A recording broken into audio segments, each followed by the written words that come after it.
नमस्कार।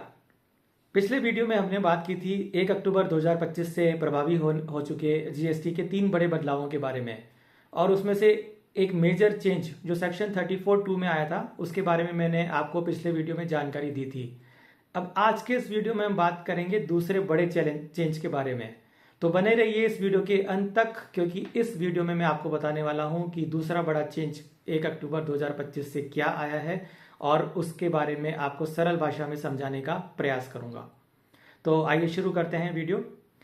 GST portal पर invoice management system यानी आईएमएस में 1 अक्टूबर 2025 से कुछ बड़े बदलाव किए गए हैं। ये बदलाव आपके लिए कंप्लायंस को आसान बनाने वाले हैं और आज मैं आपको इन्हें बहुत ही आसान और प्रैक्टिकल तरीके से समझाने वाला हूं।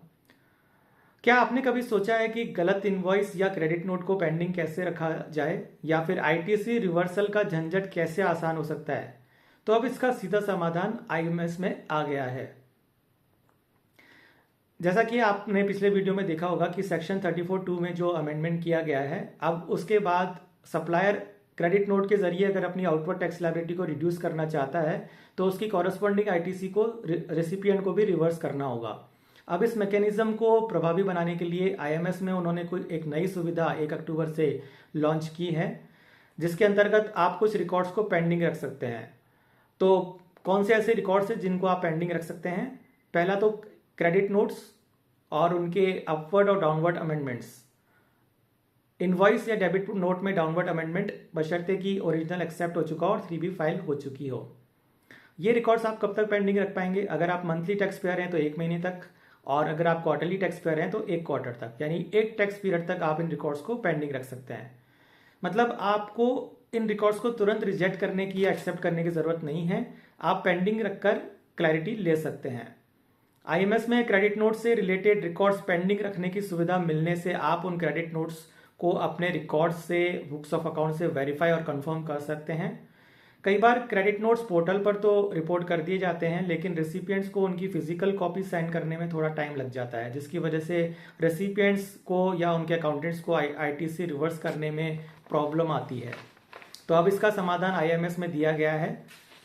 इसके साथ ही जीएसटी ने जो एडवाइजरी जारी की है उसके मुताबिक वहां पर उन्होंने क्लियर किया है कि अगर आपने इनवॉइस पर आईटीसी लिया ही नहीं है, यानी आईएमएस में कोई इनवॉइस ऐसी रिपोर्टेड थी जिस पर आपने आईटीसी लिया ही नहीं है और अब उस इनवॉइस के संबंध में कोई क्रेडिट नोट इशू कर दिया गया है, तो आपको कोई आईटीसी रिवर्स करने की जरूरत नहीं है। अगर आपने आईटीसी पार्टली ही क्लेम किया था तो उतना ही रिवर्स करना है जितना कि आपने अवेल किया था। आईएमएस में अब आप एक्चुअल आईटीसी अमाउंट एंटर करके फुल या पार्शियल अमाउंट रिवर्सल कर सकते हैं, और अगर पहले से भी रिवर्सल किया हुआ है तो डिक्लेयर कर सकते हैं। इसके साथ ही आईएमएस पर अब रिमार्क्स सेव करने की सुविधा भी दी जाएगी। अब रिजेक्ट या पेंडिंग एक्शन लेते समय आप रिमार्क्स भी डाल पाएंगे। ये रिमार्क्स जीएसटीआर 2B और सप्लायर के आउटवर्ड सप्लाईज डैशबोर्ड में भी दिखेंगे, जिससे सेक्शन 34(2) की कंप्लायंस भी सुनिश्चित हो सकेगी।